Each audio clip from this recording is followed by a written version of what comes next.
Hello दोस्तों, स्वागत है आपका हमारे यूट्यूब चैनल CS से मैच स्टडी पॉइंट। और आज की इस वीडियो में आप लोगों के लिए भूगोल के टॉप 25 महत्वपूर्ण प्रश्न का पार्ट 2 लेके आए हैं। इससे पहले हमने 25 महत्वपूर्ण प्रश्न करवाए हैं। अगर आपने वो वीडियो नहीं देखा है तो लिंक डिस्क्रिप्शन में है, वहाँ जाके आप देख लीजिए। चलिए वीडियो को स्टार्ट करते हैं। उससे पहले छोटी सी रिक्वेस्ट, अगर आप हमारे चैनल पर नए हैं तो चैनल को सब्सक्राइब कर लीजिए और बेल आइकन को ऑन कर लीजिए ऐसे ही वीडियो पाने के लिए। चलिए वीडियो को स्टार्ट करते हैं। हमारा पहला क्वेश्चन है, विश्व में क्षेत्रफल की दृष्टि से सबसे बड़ा सागर है। तो हमें बताना है कि विश्व में क्षेत्रफल की दृष्टि से सबसे बड़ा सागर कौन सा है। पहला ऑप्शन है काला चीन सागर, बी है जापान सागर, सी है भूमध्य सागर, डी है दक्षिणी चीन सागर। ठीक है, तो इसका जो राइट आंसर है वो हो जाएगा डी ऑप्शन, यानी कि दक्षिणी चीन सागर। ये विश्व में क्षेत्रफल की दृष्टि से सबसे बड़ा सागर है। ठीक है, तो D is the right answer. चलिए नेक्स्ट क्वेश्चन पे आते हैं। दूसरा नंबर क्वेश्चन हमारा, सागरीय जल में सर्वाधिक मात्रा में पाए जाने वाला लवण है। तुम्हें बताना है कि सागरीय जल में जो समुद्र का जल है उसमें सर्वाधिक मात्रा में कौन सा लवण पाया जाता है। ठीक है, तो पहला ऑप्शन है सोडियम क्लोराइड, बी है मैग्नीशियम सल्फेट, सी है कैल्शियम सल्फेट और डी है कैल्शियम क्लोराइड। तो इसका जो राइट आंसर है हो जाएगा ए ऑप्शन, यानी कि सोडियम क्लोराइड। ये नमक का रासायनिक नाम है, नमक ही सबसे ज़्यादा पाया जाता है। इसका फार्मूला होता है NaCl। ठीक है, सोडियम क्लोराइड याद रखना। तो पहला ऑप्शन राइट, ठीक है, तो A is the right answer. चलिए नेक्स्ट क्वेश्चन पे आते हैं। तीसरा नंबर क्वेश्चन हमारा है, नील नदी कहाँ गिरती है। हमें बताना है कि नील नदी कहाँ गिरती है। ठीक है, पहला ऑप्शन है लाल सागर में, बी है कैस्पियन सागर में, सी है काला सागर में, डी है भूमध्य सागर में। ठीक है, इसका जो राइट आंसर है वो हो जाएगा डी ऑप्शन, भूमध्य सागर में। तो नील नदी जाके भूमध्य सागर में गिरती है। ठीक है, तो D is the right answer. चलिए नेक्स्ट क्वेश्चन पे आते हैं। चौथा नंबर क्वेश्चन हमारा है, विश्व की सबसे लंबी नदी है। हमें बताना है कि विश्व की सबसे लंबी नदी कौन सी है। पहला ऑप्शन है नील, बी है गंगा, सी है अमेजन और डी है इनमें से कोई नहीं। तो इसका जो राइट आंसर है वो हो जाएगा ए ऑप्शन, यानी कि नील नदी विश्व की सबसे लंबी नदी है। अगर पूछा जाए भारत की सबसे लंबी नदी तो हो जाएगी गंगा नदी। ठीक है, अगर भारत की सबसे लंबी नदी पूछी जाए तो गंगा नदी हो जाएगी। ठीक है, तो A is the right answer. विश्व की सबसे लंबी नदी नील नदी है, भारत की सबसे लंबी नदी गंगा नदी है। ठीक है, तो चलिए नेक्स्ट क्वेश्चन पे आते हैं। पाँचवा नंबर क्वेश्चन,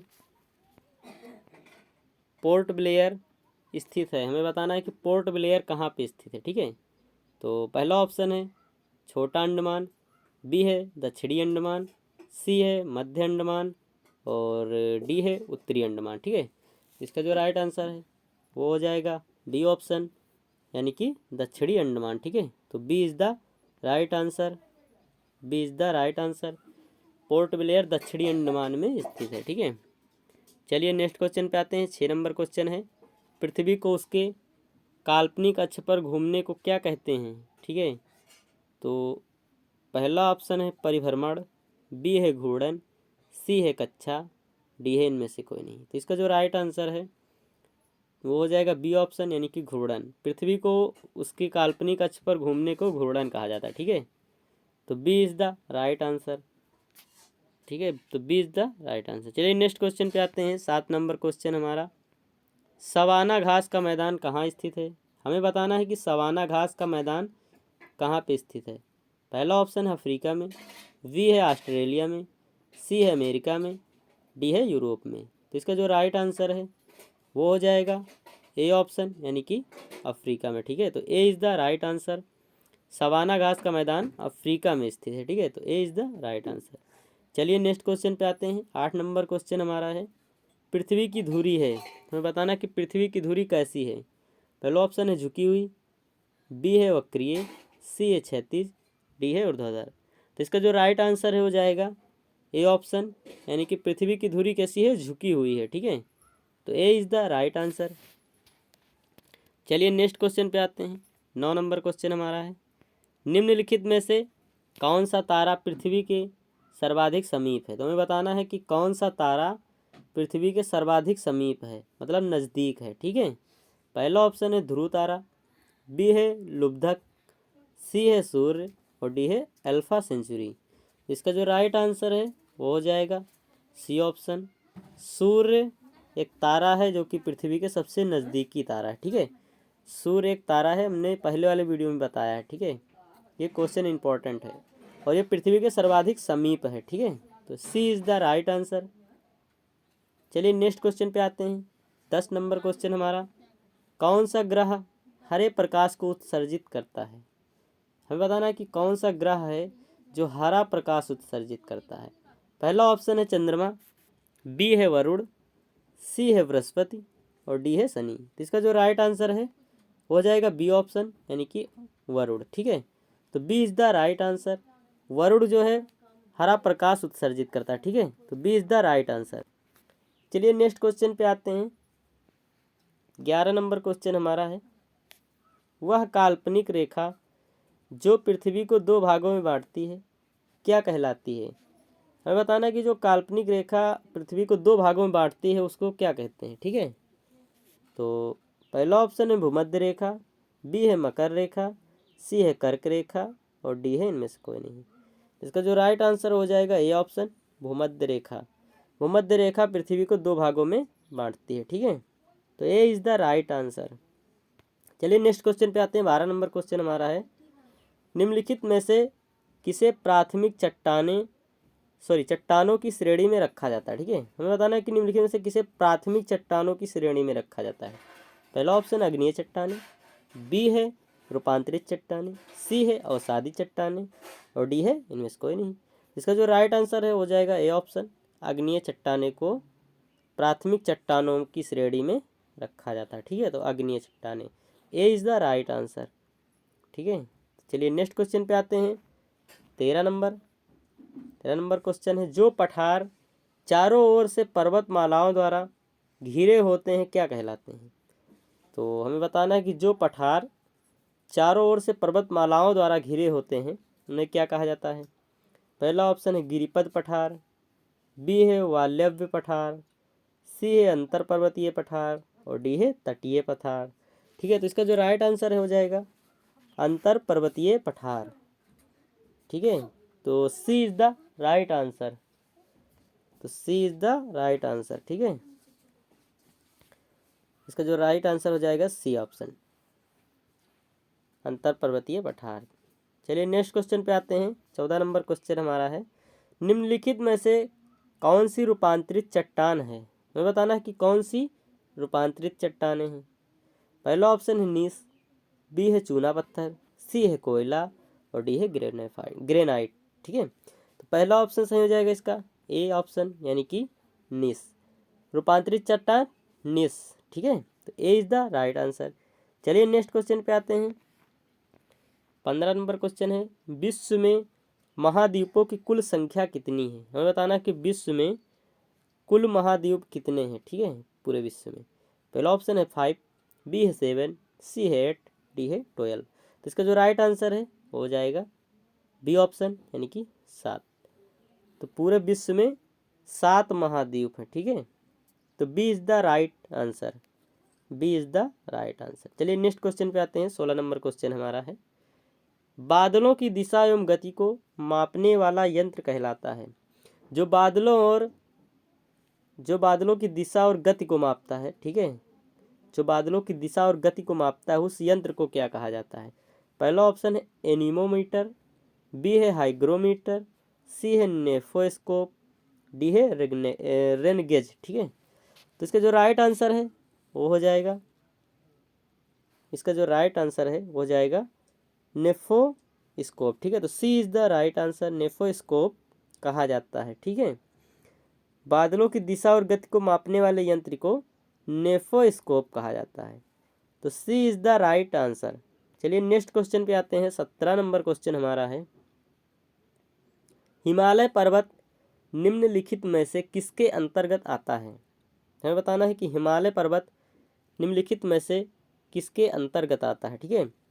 पहला ऑप्शन है बलाक पर्वत, बी है ज्वालामुखी पर्वत, सी है नवीन वलित पर्वत और डी है अवशिष्ट पर्वत। तो इसका जो राइट आंसर है वो हो जाएगा सी ऑप्शन, यानी कि नवीन वलित पर्वत, हिमालय पर्वत नवीन वलित पर्वत के अंतर्गत आता है। ठीक है, तो सी इज़ द राइट आंसर। चलिए नेक्स्ट क्वेश्चन पे आते हैं। 18 नंबर क्वेश्चन है, मानचित्र पर दूरियों को मापने के लिए किस यंत्र का प्रयोग किया जाता है। जो मानचित्र है उस पे जो दूरियों को मापा जाता है उस किस यंत्र द्वारा मापा जाता है। पहला ऑप्शन है प्लेनीमीटर, दूसरा है टेलीरोमीटर, सी है ऑपिसोमीटर और डी है रोटोमीटर। तो इसका जो राइट आंसर है वो हो जाएगा सी ऑप्शन ऑपिसोमीटर। ठीक है, तो सी इज़ द राइट आंसर। ऑपिसोमीटर कहते हैं, मानचित्र पर जो दूरियां मापी जाती हैं उसे ऑपिसोमीटर कहा जाता है यंत्र को। तो सी इज़ द राइट आंसर। ठीक है, चलिए नेक्स्ट क्वेश्चन पे आते हैं। 19 नंबर क्वेश्चन हमारा है, निम्न में से किसने पहली बार कहा कि पृथ्वी गोल है। हमें उसका नाम बताना है जिन्होंने कहा था कि पृथ्वी गोल है पहली बार। ठीक है, पहला ऑप्शन है अरिस्टोटल और बी है स्ट्राबो, सी है कोपरनिकस, डी है मेस्कोनी। तो इसका जो राइट आंसर है वो हो जाएगा ये ऑप्शन अरिस्टोटल। ठीक है, अरिस्टोटल ने कहा था सबसे पहले कि पृथ्वी गोल है। ठीक है, तो A is the right answer. चलिए नेक्स्ट क्वेश्चन पे आते हैं। 20 नंबर क्वेश्चन हमारा, व्यापारिक रूप से मत्स्य पालन का व्यवसाय क्या कहलाता है। हमें बताना है कि मत्स्य मतलब मछली जो पाली जाती है, मत्स्य पालन, उससे क्या कहा जाता है वैज्ञानिक नाम में। ठीक है, पहला ऑप्शन है विटिकल्चर, बी है एपीकल्चर, सी है पीसीकल्चर, डी है सेरिकल्चर। इसका जो राइट आंसर है वो हो जाएगा पीसीकल्चर। सी ऑप्शन राइट हो जाएगा। ठीक है, मत्स्य पालन को पीसीकल्चर कहा जाता है। ठीक है, मतलब मछलियों को जो पाला जाता है पीसीकल्चर कहलाता है। चलिए नेक्स्ट क्वेश्चन पे आते हैं। 21 नंबर क्वेश्चन है, नगदी फसल में सम्मिलित नहीं है। तो बताना कि नगदी फसल में कौन सम्मिलित नहीं है। पहला ऑप्शन है गन्ना, बी है गेहूं, सी है जूट, डी है कपास। तो इसका जो राइट आंसर है वो हो जाएगा गेहूं, बी ऑप्शन, क्योंकि गेहूं जो है ये रबी की फसल है ना कि नगदी फसल। बाकी सारी नगदी फसल है, गन्ना नगदी फसल है, जूट नगदी फसल है, कपास नगदी फसल है, गेहूं रबी की फसल है। ठीक है, तो B is the right answer. चलिए नेक्स्ट क्वेश्चन पे आते हैं। 22 नंबर, निम्नलिखित में से कौन सी नदी अरब सागर में गिरती है। ठीक है, हमें बताना है कि कौन सी नदी अरब सागर में गिरती है। पहला ऑप्शन है गोदावरी, बी है कृष्णा, सी है माही और डी है महानदी। इसका जो राइट आंसर हो जाएगा सी ऑप्शन, माही नदी जो है वह जाके अरब सागर में गिरती है। ठीक है, तो सी इज़ द राइट आंसर।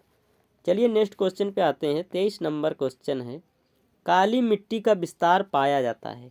हमें बताना कि काली मिट्टी किन राज्यों में पाई जाती है। पहला ऑप्शन है महाराष्ट्र, बी है गुजरात, सी है मध्य प्रदेश और डी है ये सभी। तो इसका जो राइट आंसर है हो जाएगा डी ऑप्शन ही कि ये सभी, इन सभी राज्यों में काली मिट्टी पाई जाती है। ठीक है, महाराष्ट्र, गुजरात और मध्य प्रदेश। तो D is the right answer. ठीक है, चलिए नेक्स्ट क्वेश्चन पे आते हैं। 24 नंबर क्वेश्चन है, भारत एवं श्रीलंका के मध्य विवाद किस द्वीप को लेकर है। बहुत इंपॉर्टेंट क्वेश्चन है, भारत एवं श्रीलंका के मध्य विवाद किस द्वीप को लेकर है हमें बताना है। ठीक है, पहला ऑप्शन है डेल्फट द्वीप, बी है पंबन द्वीप, सी है कच्छतीव द्वीप और डी है इनमें से कोई नहीं। इसका जो राइट आंसर हो जाएगा कच्छतीव द्वीप। कच्छतीव द्वीप को लेकर भारत और श्रीलंका के मध्य विवाद है। ठीक है, तो सी इज़ द राइट आंसर।